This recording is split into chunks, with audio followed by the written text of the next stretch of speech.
Negara Israel, hadiah Inggris untuk kaum Yahudi. Arthur Balfour, tokoh Inggris yang menandatangani deklarasi dukungan pendudukan Yahudi di Palestina. Negara Israel bisa dibilang adalah hadiah Inggris untuk kaum Yahudi. Ini terjadi setelah Khilafah Utsmaniyah runtuh. Sebelumnya, Zionis Internasional gagal merayu penguasa Ottoman, Sultan Abdul Hamid II, yang kala itu Palestina menjadi wilayah kekhalifahan Utsmani.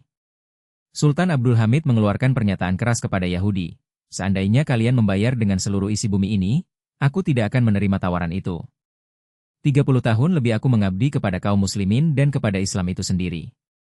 Aku tidak akan mencoreng lembaran sejarah Islam yang telah dirintis oleh nenek moyangku, para sultan dan khalifah Utsmaniyah. Sekali lagi aku tidak akan menerima tawaran kalian." Pernyataan Sultan Abdul Hamid ini tentu menjadi penghalang besar bagi konspirasi Yahudi dalam mewujudkan cita-citanya.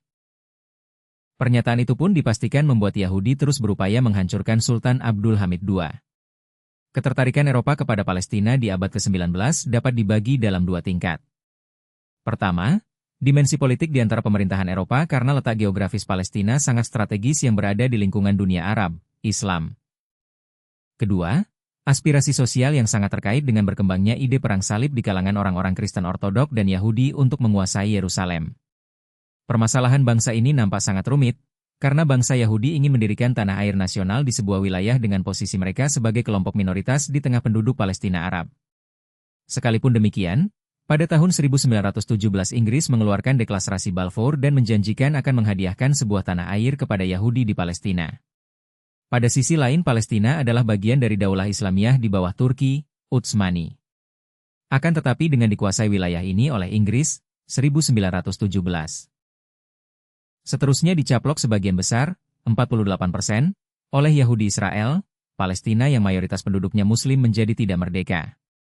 Pihak Inggris membayangkan bahwasannya tanah air Yahudi akan menjadi dalih bagi klaim Inggris untuk menguasai negeri ini. Mereka juga membayangkan bahwasannya mereka akan menggalang dukungan dari warga Yahudi di Rusia dan Amerika dalam peperangan mereka dan menghalangi inisiatif yang sama dari pihak Jerman. Ira M. Lapidus dalam buku berjudul Sejarah Sosial Umat Islam mengatakan dalam melaksanakan maksudnya ini, mereka mengabaikan komitmen terhadap bangsa Arab. Seusai peperangan, Liga Bangsa-Bangsa mengesahkan mandat kepada Inggris untuk merealisasikan tujuan pembangunan sebuah tanah air nasional bangsa Yahudi. Pada Perang Dunia Pertama, 1914 hingga 1918, Turki Utsmani bergabung dengan poros sentral, Jerman, Austria-Hungaria, melawan sekutu. Namun pada 1916,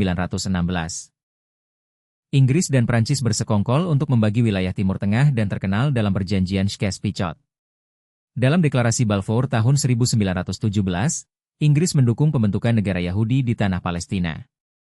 Setelah deklarasi Balfour pada 2 November 1917 gerakan Zionisme mulai mendorong migrasi kaum Yahudi ke Palestina. Sesuai keputusan Konferensi Zionisme Internasional pertama di Basel pada 1897 gerakan migrasi dan penguasaan tanah Palestina.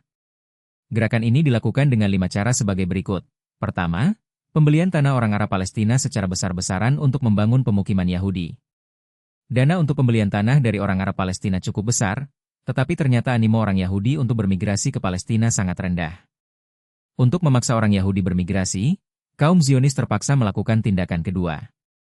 Kedua, melakukan teror gelap terhadap orang-orang Yahudi sendiri di Eropa, untuk memaksa mereka mau bereksodus ke Palestina. Ketiga, selain itu kaum Zionis juga melakukan embargo terhadap pemukiman Arab Palestina dengan menutup jalur suplai kebutuhan sehari-hari dan kadangkala dengan cara-cara intimidasi, sehingga mereka jatuh miskin dan terpaksa atau dipaksa menjual tanah atau berpindah tempat meninggalkan kampung halaman mereka. Keempat, di samping itu gerombolan-gerombolan teroris Zionis seperti Haganah, Sterngang, Bachnach, Irgun Livai El-Ummi, dan sebagainya, secara terus-menerus melakukan teror dan pembunuhan gelap terhadap orang Arab Palestina untuk memaksa mereka meninggalkan tanah dan tempat tinggalnya. Tindakan itu dilakukan sejak tahun 1920 sampai dengan sekarang. Kelima, membangun kepemimpinan orang Yahudi di Palestina di bidang ekonomi dan politik. Tahun 1918, Palestina jatuh.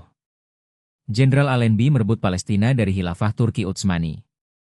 Setahun kemudian, secara resmi mandat atas Palestina diberikan kepada Inggris oleh PBB. Pada tahun 1947, PBB dengan sewenang-wenang membagi dua wilayah Palestina. Pada 1948 menjadi tahun bersejarah bagi Yahudi karena merupakan tahun deklarasi pembentukan Israel.